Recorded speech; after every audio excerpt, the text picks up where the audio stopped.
Aló, aló, muy bien. Vamos a inclinar el rostro para orar. Padre amado que estás en los cielos, gracias Señor por todo lo que hemos aprendido este día, por todo el cuidado, la protección, la compañía de tus ángeles, tu espíritu moviéndose, preparando la mente, el corazón de tus hijos para recibir tu palabra. En este momento suplicamos una vez más que nos hables a través de lo que has dejado escrito. En el nombre de Jesucristo. Amén. Muy bien, hermanos. Como les dije, cada noche vamos a estudiar la vida de un personaje bíblico. Hoy día vamos a hablar un poco de Abigail, una mujer que no es muy mencionada, pocas veces se predica un sermón sobre ella, y sin embargo es una mujer extraordinaria y de cierta manera un símbolo de Jesucristo. Esto es admirable y ustedes van a ver. Vamos a colocar el texto ahí en la tela. A ver cómo es esto. ¿Dónde está el texto? Ahí está. Muy bien. La historia toda está en el capítulo 25 del primer libro de Samuel, pero naturalmente no tenemos tiempo para leer. Podríamos ir analizando versículo por versículo para sacar las lecciones apropiadas para nuestra vida. No tenemos tiempo, el capítulo es largo. He seleccionado algunos versículos para extraer lecciones que pueden ser aplicadas a nuestra vida. Dios nos habla a través de su palabra, pero tienes que estar atento a su voz. Cuando se estudia la Biblia, es como cuando se come. Dicen los médicos, yo no soy médico, no quiero entrar en ese terreno, pero dicen los médicos que para tener una digestión saludable, correcta, hay que masticar cada bocado de comida por lo menos unas 34 veces. No sé si es verdad o no. Ahora yo no sé cuántos de ustedes colocan un bocado de comida en la boca y comienzan a contar las 34 masticadas, ¿no? 1, 2, 3, ahí pasan, hay otro bocado. Yo por lo menos no lo hago. Pero una vez un médico me estaba diciendo, pastor, ¿sabe por qué Dios nos dio saliva? No es para escupir al hermano. Dios nos dio saliva porque cuando colocamos el alimento en la boca y masticamos, la saliva se mezcla con la comida. Y cuanto más la saliva se mezcla con la comida y tragamos ya el bolo alimenticio bien mezclado con saliva, entonces el proceso digestivo es mucho más saludable. Y el resultado de eso se refleja en la piel, se refleja en el ánimo, se refleja en muchas cosas.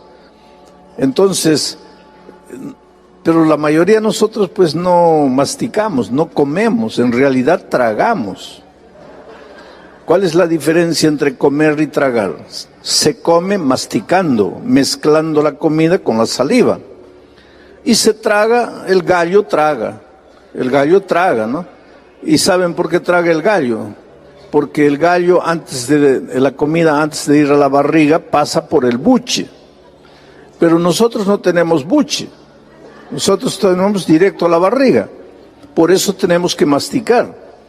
Ahora, esto que es una realidad en la vida física, es una realidad en la vida espiritual. Si tú tomas el texto, lo lees sin entender y ya leí, eso no te sirvió de nada, estás tragando la palabra de Dios. La palabra de Dios no es para ser tragada, es para ser comida, es para ser masticada. Entonces, en cada texto de la Biblia tú tienes que leer, detenerte. Por ejemplo, lee todo el capítulo 25 de primero de Samuel y ve la historia de Abigail y trata de aplicar. ¿Qué lecciones puedo aprender de la vida de Abigail? ¿Qué lecciones puedo aprender de la vida de Nabal, que era el esposo de Abigail? ¿Qué cosas buenas hay aquí? ¿Qué cosas malas hay aquí? ¿Qué cosa de esto se parece con mi vida? ¿Qué errores yo puedo evitar? ¿Qué cosas buenas yo puedo practicar? Es así que se estudia la palabra de Dios. No es solo levantar, leer un versículo de la Biblia por costumbre y salir corriendo. Eso no te ayuda en nada. La palabra de Dios es para alimentarte, pero para eso tienes que pasar mucho tiempo con la palabra de Dios. Todos los días yo tengo dos tipos de estudio. Mi estudio profesional de la Biblia es una cosa. Ahí yo preparo sermones, yo escribo materiales, artículos, en fin.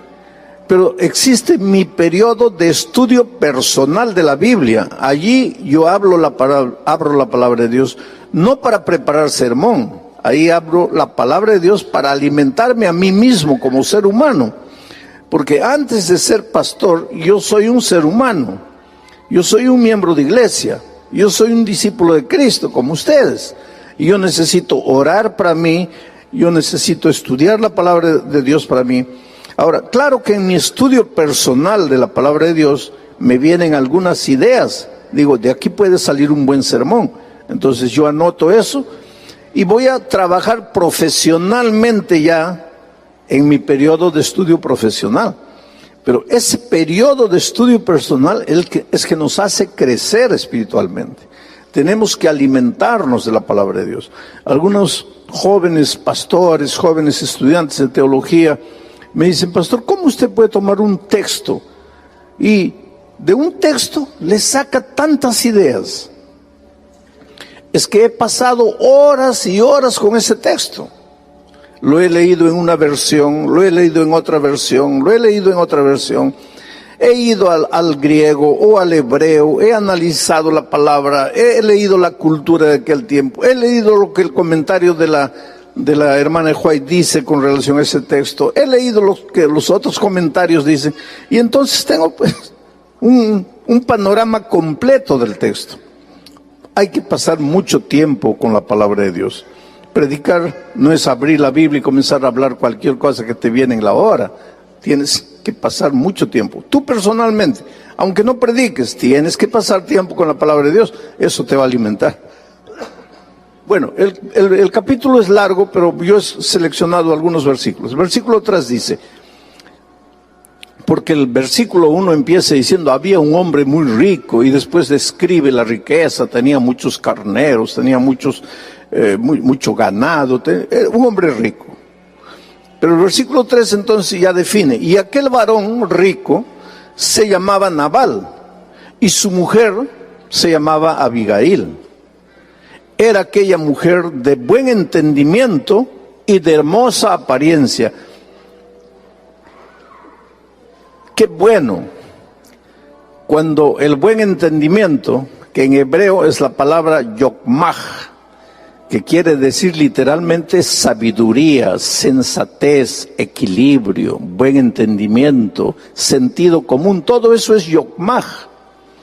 Es interesante, cuando Salomón fue nombrado rey de Israel, una noche en Gabaón se le presentó Dios y le dijo: Salomón, pídeme lo que quieras y yo te lo daré. Y él dijo: Señor, lo único que quiero es yokmah, o sea, sabiduría, para poder guiar a tu pueblo, sabiduría. Y Dios le dio sabiduría. Unos días después, Salomón estaba tranquilo y vienen dos mujeres trayendo un niño. ¿Se acuerdan de eso? Y una dice: este es mi hijo. La otra dice: no, es mi hijo. La otra: no, es mi hijo. Y entonces, como todo buen líder, Salomón le dice: a ver, dame tus argumentos. ¿Por qué dices que es tu hijo? Y la mujer dice: por esto, por esto, por esto. Aparentemente tenía razón. Pero nunca tomes la decisión escuchando solo a una persona. Entonces Salomón dijo: ahora yo quiero tus argumentos. Y la otra dice: este es mi hijo por esto, por esto, por esto. Aparentemente tenía razón. ¿Alguna vez en la vida te has encontrado en una situación así? Le escuchas a uno, parece que tiene razón. Le escuchas al otro, parece que tiene razón. ¿Y ahí qué vas a hacer? ¿Qué vas a hacer? Pero Salomón le había pedido a Dios, ¿qué cosa? Yokmah, sabiduría. ¿Y qué dice Santiago? Si alguien tiene falta de sabiduría, pídala a Dios y Dios se la va a dar. ¿Y qué es la sabiduría? El sentido común, el equilibrio. Y entonces Salomón, que había pedido sabiduría a Dios y Dios le dio sabiduría. Porque hay cosas que tú a veces no sabes de dónde te viene, y viene de Dios. Si vives una vida de comunión con Dios, viene de Dios. Salomón dice, traigan un machete, y las mujeres se asustan. Y Salomón llama al siervo y le dice, partan el niño por la mitad, porque ya que tú dices que es tuyo y me convences de que es tuyo, y tú también dices que es tuyo y me convences de que es tuyo, entonces pues mitad para cada uno. Traigan el machete. Y cuando el siervo ya estaba para partir al niño, la verdadera madre dijo, no, por favor. Si es para matar a mi hijo, mejor que se lo lleve, pero quiero a mi hijo vivo. Que se lo lleve ella. Y entonces Salomón dijo, esta es la verdadera madre. ¿De dónde le salió a Salomón eso?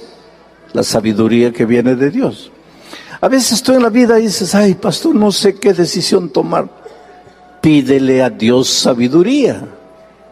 Ahora, ¿sabes qué? Pena que no hay muchas chicas solteras bonitas aquí, ¿no es cierto? Pero deberían escuchar este mensaje. Abigail era de hermosa apariencia, pero de sabiduría. Tú sabes que las chicas bonitas, por ser bonitas, no se preocupan mucho en buscar sabiduría. Y los muchachos, en lugar de buscar a las mujeres sabias, andan buscando a las mujeres bonitas. Y la belleza cansa. En un año se acabó la atracción, pero la sabiduría dura para la vida toda. Abigail era una mujer bonita, muy bonita, pero sabia. Ahora, el esposo era un hombre muy rico, pero necio, imprudente, insensato, sin sabiduría. Ahora tú me vas a preguntar, ¿cómo una mujer bonita se casó con un hombre insensato? Es que en aquellos tiempos las mujeres no escogían esposo. En aquel tiempo las chicas eran obligadas a casarse con el esposo que el padre les determinaba. Y generalmente papás sin sabiduría, porque también existen padres sin sabiduría, le buscaban a la hija un hombre rico, un hombre que tuviese posesiones, que si tiene sabiduría, que si la va a tratar bien a mi hija, no me interesa, me interesa que tenga posesiones. Habían padres así, y parece que el padre de Abigail fue así. Dijo, no, cásate, este hombre te conviene. ¿Te conviene por qué? Porque tiene dinero. Cuidado, queridos. Se casó la pobre. Eran otros tiempos. Los judíos, tú sabes que tenían una oración. Decía, los judíos hombres, todos los días agradecían a Dios diciendo, Señor, te agradezco porque no nací gentil, quiere decir, no nací extranjero. No nací esclavo y no nací mujer. Esa era la oración del hombre judío. Ahora, ustedes, las hermanas, me van a preguntar, pero pastor, ¿por qué era la Biblia así? Es que no era la Biblia, querido. Todo comenzó en el jardín del Edén. Todo comenzó con la desobediencia, con la entrada del pecado. El pecado deformó la creación maravillosa de Dios. El hombre deformó su carácter, se volvió machista.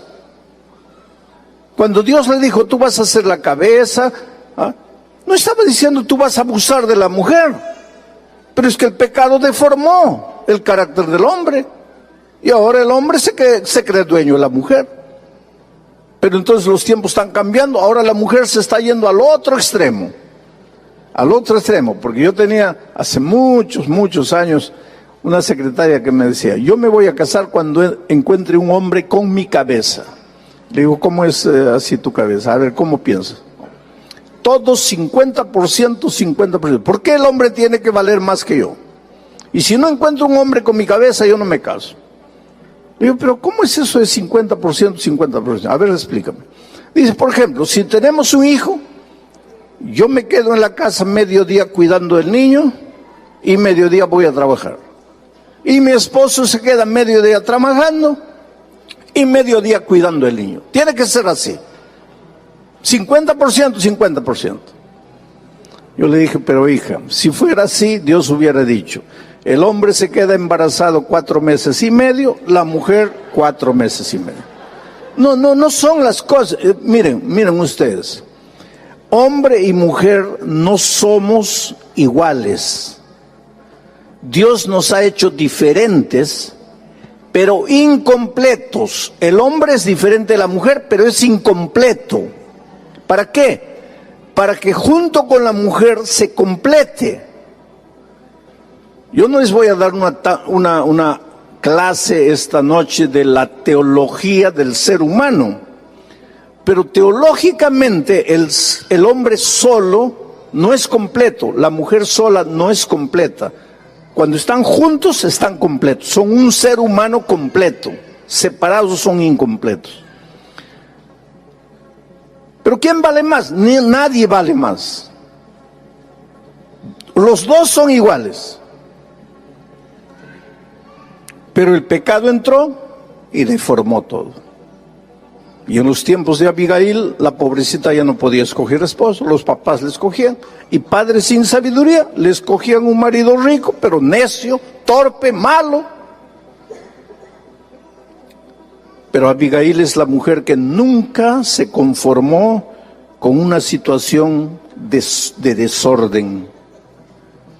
Querida, la vida te puede maltratar, las circunstancias pueden ser difíciles, pero nunca te contentes con aceptar lo que no está correcto.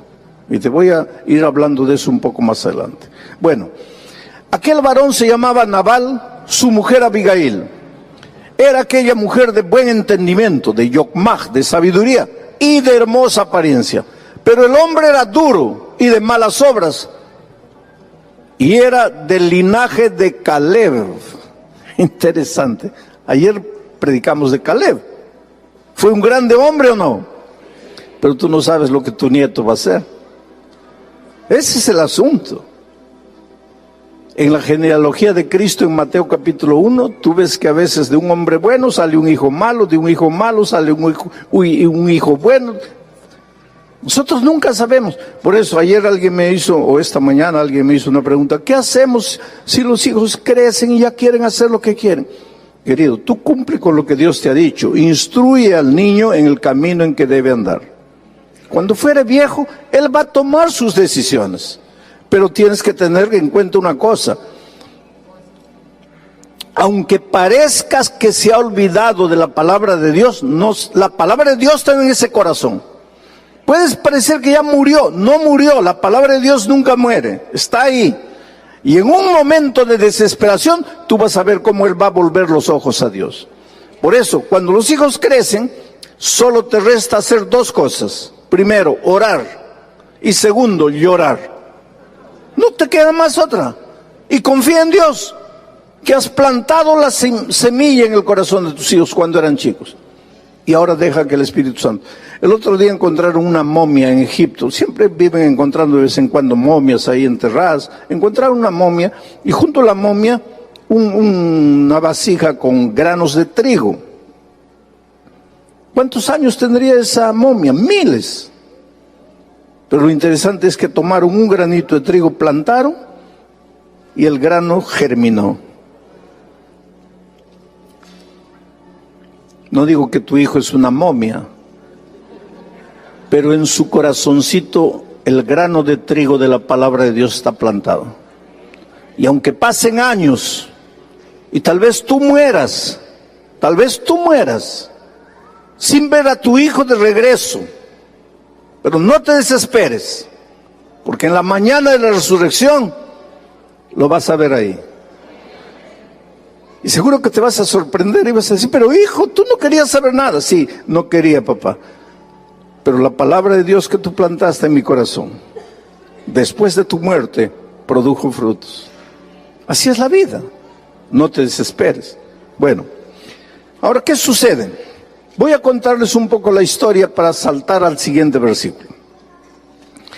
Este hombre Nabal tenía muchas ovejas y en esos tiempos hacían una fiesta el día que trasquilaban a la oveja, porque la oveja tenía 3 propósitos para el pueblo de Israel. Primero, les daba lana. Segundo, les daba carne. Y tercero, les daba leche. Eso sin contar con el aspecto espiritual, porque la oveja era criada también para el sacrificio en el ceremonial de Israel. Pero yo estoy dejando al lado el aspecto espiritual. Básicamente les daba lana, les daba carne y les daba leche. Una vez por año trasquilaban a las ovejas, les sacaban la lana. Y ese día hacían fiesta, mataban corderos, preparaban pan, era una fiesta, había comida hasta sobrar. David estaba huyendo en esos tiempos del rey Saúl y pasaba por ahí cerca como a unos 15 kilómetros tal vez de donde estaba Nabal haciendo la fiesta de la trasquilada de las ovejas. Y David estaba con hambre, sus soldados estaban con hambre, él estaba escapándose del rey Saúl que quería matarlo. Entonces David se enteró que Nabal estaba haciendo fiesta. Tiempos atrás, pastores de Nabal, por una circunstancia, pasaron por un momento difícil y David les ayudó. Les dio comida, les dio pan, les dio agua, los protegió. Años después, 2 años después, David estaba escapando del rey Saúl, estaban con hambre, no tenían que comer y se enteraron que Nabal a 15 kilómetros estaba haciendo fiesta y había mucho pan. Entonces David escogió 10 jóvenes y les dijo, por favor vayan a Nabal y díganle, somos gente de David, el hombre que le dio ayuda a tus pastores, que los protegió, que los defendió. Pídanles algo de comer. Y entonces pues los muchachos fueron, 10 jóvenes, fueron a Nabal y le dijeron como el rey le había dicho, mira, en el pasado David ayudó a tus pastores, los protegió, los defendió, ahora nosotros estamos escapando del rey y por favor ayúdanos, danos un poco de pan. Y este tonto pues era, como dice, era hombre duro, de malas obras, hombre tonto, imprudente, sin sabiduría, hombre duro, sin corazón, había recibido favores, no quería devolver los favores. Hace una pregunta, ¿y quién es David para que yo le sirva? ¿Quién es David para que yo lo ayude? Los pobres muchachos volvieron y le dijeron a David, oye, no quiere ayudarnos. La ira de David se encendió, porque David era el ungido de Dios, iba a ser el rey de Israel. Todavía el incidente de Betsabé no había sucedido, eso sería un accidente más adelante. Mañana vamos a hablar de eso. Pero David era un hombre de Dios, había sido escogido para ser el rey de Israel, y se encendió su ira. Ahí viene la pregunta. Hombre de Dios se le enciende la ira. Pues es que el hombre de Dios todavía está peregrinando por este mundo. Y por eso a veces se nos enciende la ira. Y entonces cuando se le encendió la ira, dio una orden. Agarre cada uno la espada, vamos a ir y vamos a matar a esos ingratos. El hombre de Dios no procede de esa manera. Y ahora quiero que entiendas. Hasta un anciano de iglesia, hombre de Dios, a veces pierde los papeles. Pero el hecho de que sea ser humano y pierda los papeles no quiere decir que tiene que seguir perdiendo los papeles. Encuentra tus papeles, querido. No puede ser justificación que ¿Perdiste los papeles? Sí, pero en cada junta estás perdiendo los papeles. Espera un poco. El hombre de Dios tiene que ir creciendo. Ese es nuestro tema del seminario de la mañana. Tienes que ir creciendo cada día más semejante a Jesús. Cada día dejas de ser hijo del trueno para convertirte en el discípulo del amor. Tienes que ir creciendo. David fue creciendo, pero todavía no había ocupado el reino. Saúl todavía estaba vivo. Era un ungido de Dios, pero joven. Torito joven, rebelde. Tenía que aprender a ser manso y humilde de corazón. Aunque ungido de Dios, toro rebelde, se le encendió la ira. ¡Vamos a matar! Y ya venían a matar a Nabal, a toda su gente, por ingratos. Pero ahora viene este versículo maravilloso. Cuando David estaba viniendo con sus guerreros para matar, un siervo de Nabal corrió donde Abigail, la esposa, y le dijo: tu esposo acaba de hacer una tontería. ¿Qué tontería? David vino, mandó sus 10 jóvenes para pedir ayuda y tu esposo no los ayudó. Y ahora David viene armado hasta los dientes y va a acabar con todos aquí.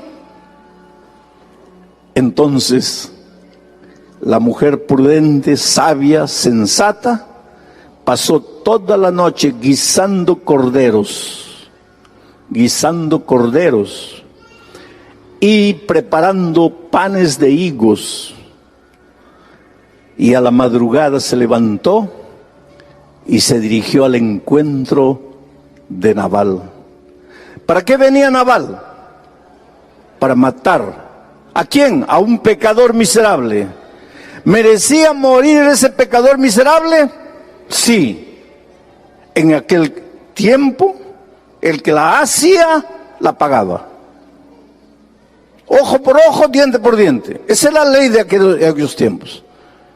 ¿Ese hombre era duro, malo, perverso? Sí. ¿Merecía morir? Sí. ¿Venía la muerte? Sí. Pero aparece la mujer ahora. Mira, montando un asno. Ahora dime una cosa. Piensa en Jesucristo. ¿Cómo entró a Jerusalén ya para entregarse a la muerte? ¿Cómo entró? Y ahora mira aquí a Abigail, montando un asno. Descendió por una parte secreta del monte. Ahora dime, ¿dónde murió Jesucristo? En un monte. ¿A dónde fue Abigail? A un monte. ¿Dónde estaba el monte donde Cristo murió? En Jerusalén, en el Calvario. ¿Cómo entró Jesús? Montando en un asno que nunca había sido montado. ¿A dónde fue Abigail? Al monte. ¿Para qué fue Abigail allá? Para interceder por Nabal, porque dice, y montando un asno, descendió por una parte secreta del monte, y he aquí David y sus hombres venían frente a ella, y ella les salió al encuentro. Oh, querido, quienes deberíamos haber muerto en el Calvario éramos nosotros.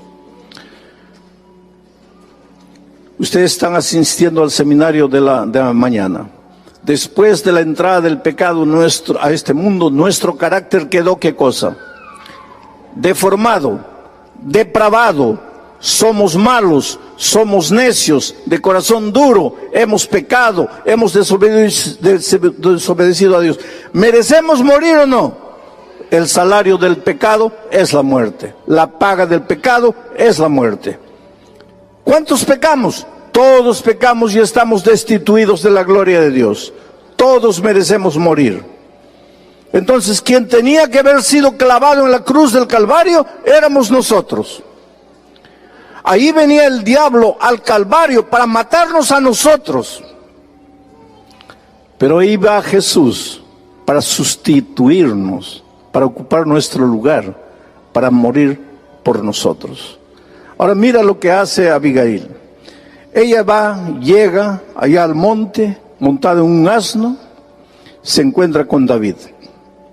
Y cuando Abigail vio a David, se bajó prontamente del asno y postrándose sobre su rostro delante de David, se inclinó a tierra.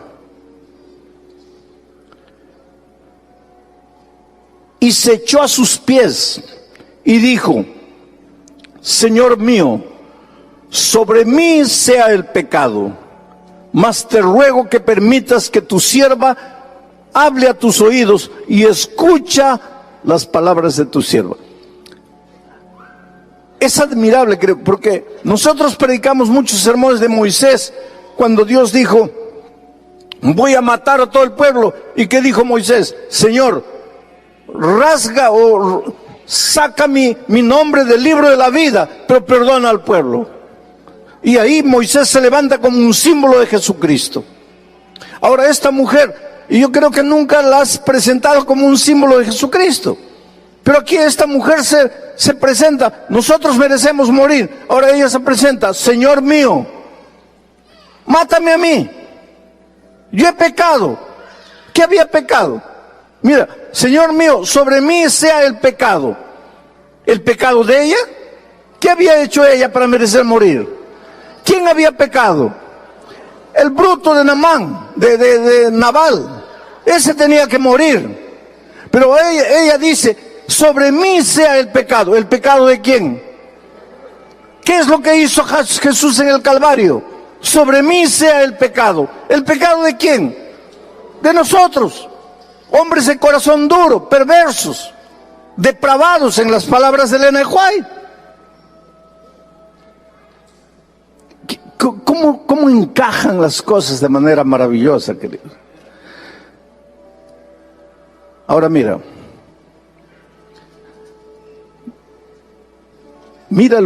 esta posición de Abigail. No haga caso ahora, mi señor, de ese hombre perverso. ¿De quién está hablando? De Nabal. No haga caso ahora, mi señor, de ese hombre perverso, de Nabal, porque conforme a su nombre, así es. Él se llama Nabal, y la insensatez está con él. Mas yo, tu sierva, no vi a los jóvenes que tú enviaste, porque si yo los hubiera visto, yo los hubiera dado comida. Pero el bruto de Nabal, el insensato, el perverso de Nabal no vio. Ahora, queridos, ¿quién era Abigail con relación a Nabal? ¿Quién era? ¿Qué era de Nabal? ¿Y la esposa no debe proteger al esposo? ¿Y aquí Abigail estaba ayudando al esposo o no estaba ayudando? ¿Hablando mal del esposo?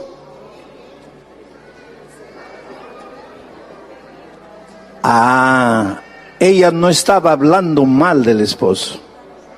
Ella estaba diciendo la realidad del esposo. Ahora aquí hay una lección que quiero que entiendan.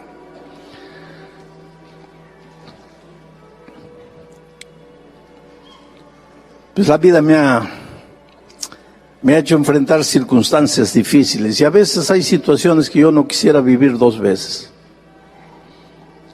Esta mañana les conté una situación, ahora les voy a contar otra situación. Una vez una señora trajo al esposo a hablar conmigo, a la fuerza. Él no quería. Ahora tú te vas a preguntar: pero si el hombre no quiere, ¿cómo es que ella lo llevó a la fuerza? Arrastrándolo. No lo arrastró, pero lo llevó obligado. ¿Pero cómo lo obligó? Te voy a contar. Este hombre era anciano de iglesia, un hombre bueno, un hombre que quería servir a Dios, un hombre conservador, un hombre admirado, un hombre respetado por la iglesia, pero infelizmente perdía los papeles constantemente. ¿Y qué es lo que había sucedido? Un sábado de mañana predicó un sermón bonito, llevó muchos espíritus de libros del espíritu de profecía, porque en ese tiempo no había slide, no había esas cosas. Llevó 4 o 5 libros, leyó que el cristiano debe ser así, que el mundo está entrando a la iglesia, porque esto, porque aquello, porque lo otro. Y después fueron a almorzar, y la esposa sirvió el almuerzo, y pues el arroz no estaba muy bien cocinado. Entonces cuando él metió el arroz a la boca y vio que estaba medio crudo, habló una palabra horrible, fea, que un cristiano nunca debería hablar. Y la esposa lo mira y le dice: pero hijo, acabas de predicar un sermón tan bonito y solo porque el arroz no me salió bien hablas esa cosa fea. ¿Para qué? Perdió los papeles, agarró la vasija de arroz, ¡pah!, al suelo. Y no contento con eso, fue a agredir físicamente a la esposa. Pero los hijos crecen, querido. Ese hijito de 3, 4, 5 años que tienes, crece. Y el hijito de él, el mayor, ya había crecido, estaba con 12 años. Y cuando vio que el papá iba a agredir a la esposa, el niño de 12 años se colocó delante de la mamá y enfrentó al papá. Y le dijo, a mi madre no la vas a tocar. Y él nunca imaginó que el hijo un día lo iba a enfrentar. Pero ahora el hijo lo estaba enfrentando. No vas a tocar a mi mamá. Y él lo miró así asustado. Nunca imaginó que el hijo iba a reaccionar de esa manera. Sacó la correa, sacó el cinto. Y le dijo, hijo perverso, te voy a enseñar a guardar el 5.º mandamiento. ¿Qué dice el 5.º mandamiento? Honra a tu padre y a tu madre. ¿Por qué te atreves a enfrentarme? Te voy a enseñar a guardar el 5.º mandamiento.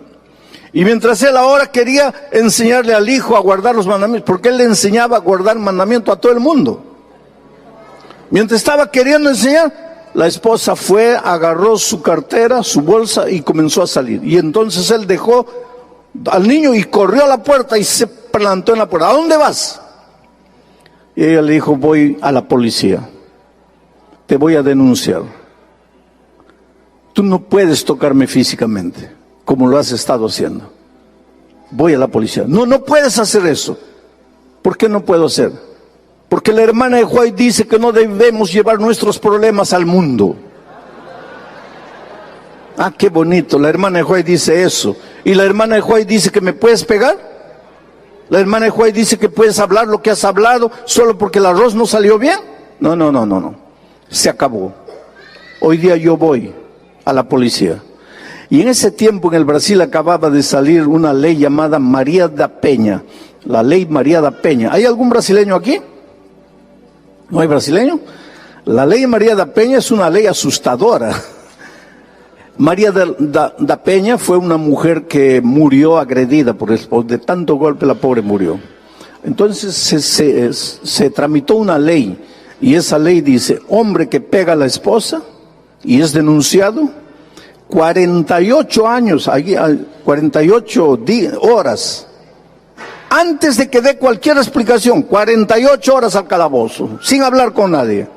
No, que la ley, nada a ley. Después tú vas a explicar, 48 horas ahí. Y el hombre acababa de salir la ley María da Penha. Y ahora la esposa se le estaba yendo a la policía. Y el hombre pues comenzó pero hija, no puedes hacer eso. Mira el escándalo sobre la iglesia. Pues así son las cosas, querido. Nos preocupa el escándalo, pero no vivimos el evangelio. Y entonces cuando lo vio así desesperado la esposa, porque nuestras esposas son más inteligentes, mucho más inteligentes de lo que a veces nosotros pensamos. La esposa ya se dio cuenta, este pobrecito ya está en mis manos. Y entonces cuando vio así, le dijo, bueno, solo hay 2 caminos de que yo no vaya a la policía. Número 1, me matas, pero yo sé que no me vas a matar. Número 2, el lunes a primera hora vas conmigo a hablar con el pastor Bullón. Ahí empezó las cosas. Dijo, bueno, por lo menos el pastor Bullón no me va a meter a la cárcel 48 horas. Entonces prefiero el pastor Bullón. Fue así que lo trajo el lunes a primera hora por la fuerza. Ahora, la iglesia adventista enseña entre las cosas que enseña que ningún hombre debe agredir a su esposa. Y la esposa que es agredida no debe creer que si denuncia a su esposo está haciendo algo de malo. Y esta es la mujer. Dijo: Señor, yo quiero a mi esposo, yo lo amo, yo no quiero que muera. Pero tienes que saber que ese hombre es un hombre malo, es un hombre perverso. Y no estaba haciendo nada contra su esposo, al contrario, lo estaba protegiendo. El Evangelio, querido, llega para libertarte, no solo del pecado. El Evangelio te liberta de la ignorancia, de la mediocridad, de la esclavitud social, financiera. El Evangelio te da alas para volar, pero el Evangelio llega a tu vida para transformar tu corazón, para que dejes de ser perverso y te vuelvas un hombre noble, para que reflejes el carácter de Jesucristo. El Evangelio llega para prepararte para el reino de los cielos. Sabes que yo hablé con este hombre mucho tiempo. Él lloró, lloró, lloró. Nunca más lo vi. Un año yo estaba en Buenos Aires en un campamento para todos los jóvenes de América del Sur. 15,000 jóvenes en el Parque Sarmiento en Buenos Aires. Y de repente me encuentro con él. Él se acerca, me dice: pastor, ¿se acuerda de mí? Le digo: medio que me acuerdo. Sí, yo estuve aquí en su oficina hablando con usted, ¿se acuerda? Ah, sí, me acordé. Le digo: ¿qué haces aquí? Tú no eres joven, porque este es congreso de jóvenes. Él me dice: sí, pastor, pero los jóvenes de mi iglesia me escogieron el anciano consejero de ellos. Y yo estoy aquí porque ellos me han traído. Los jóvenes tenían miedo de ese hombre. Pero ahora los jóvenes lo escogieron como su consejero. Porque ese hombre había sido transformado por el poder de Dios.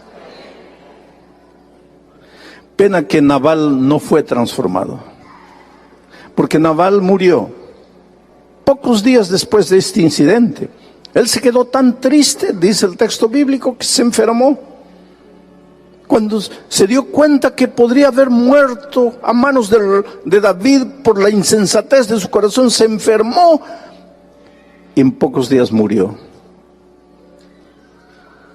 Cuando el rey David se entera que Abigail se quedó viuda, mandó mensajeros a Abigail y le dice: yo quiero que seas mi esposa. Y ahora mírenlo cómo responde Abigail. Y ella se levantó e inclinó su rostro a tierra diciendo: he aquí tu sierva, que será una sierva para lavar los pies de los siervos de mi Señor.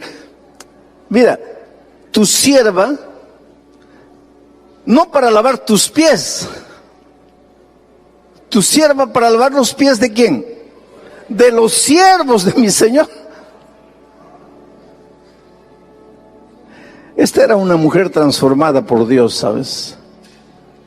Tú sabes lo que quiere decir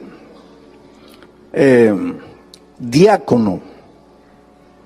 El diáconos es el servidor, el que sirve. Todos nosotros somos diáconos, en el sentido de que somos seguidores de Cristo para servir. El cristiano sirve, el cristiano siempre está dispuesto a servir. El verdadero líder sirve. Hay un concepto equivocado de liderazgo. Liderazgo no es, líder no es el que manda, no es el que da órdenes.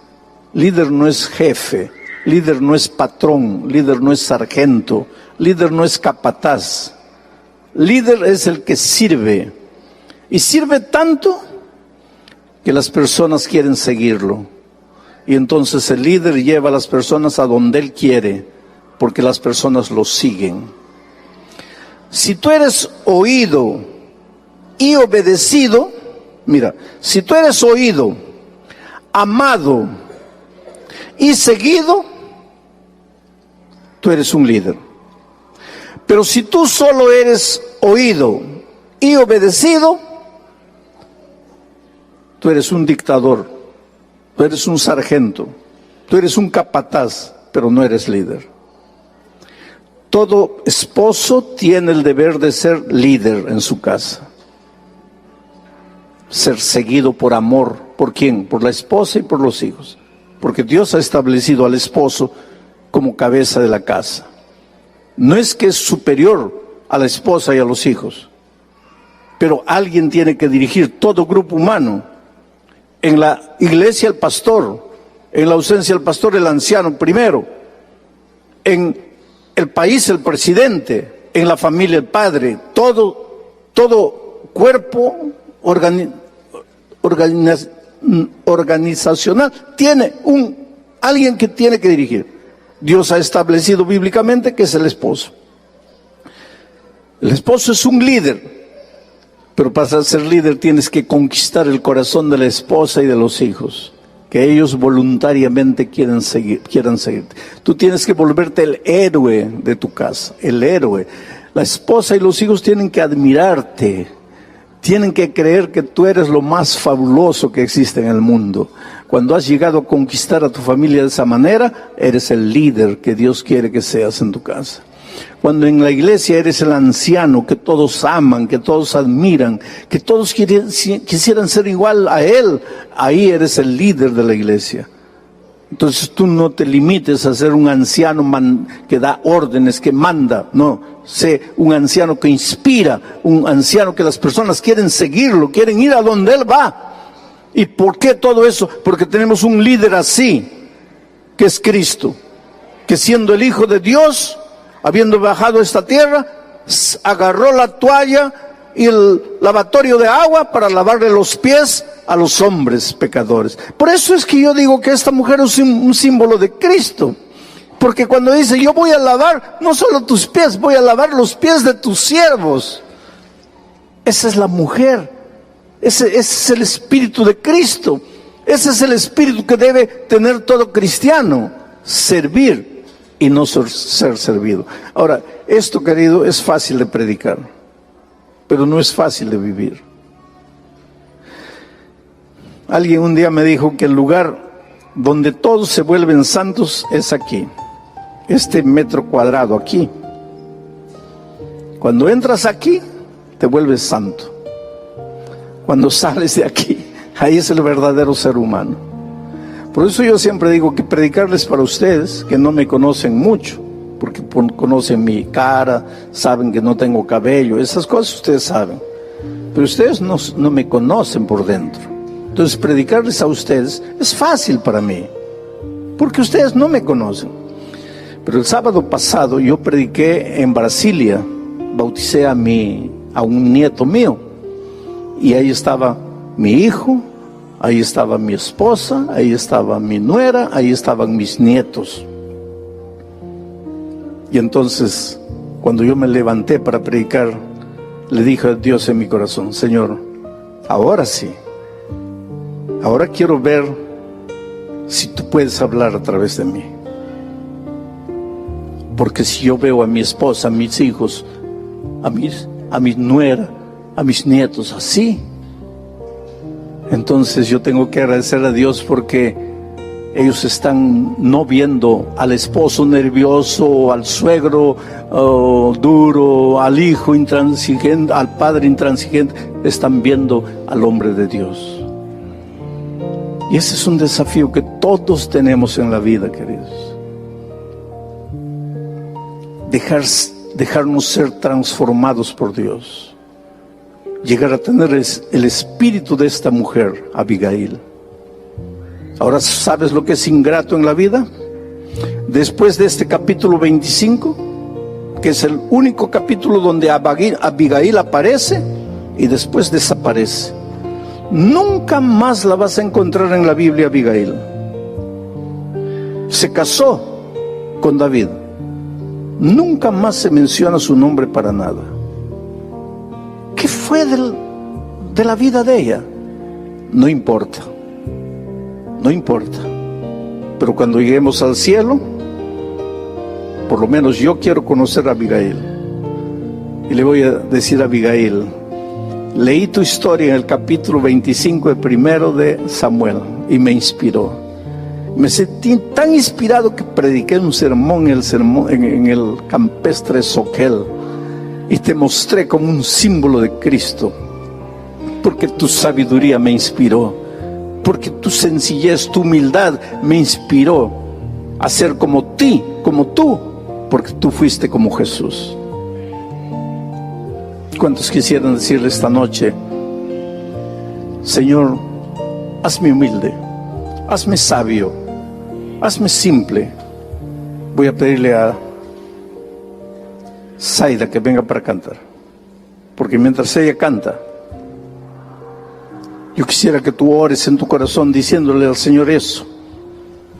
Hazme como Abigail, mujer sabia, mujer prudente, mujer sensata, mujer humilde, mujer simple, pero mujer corajuda, mujer que no se someta simplemente porque la sociedad dice que tiene que someterse, mujer que tenga alas para volar, pero mujer de Dios, sierva de Dios.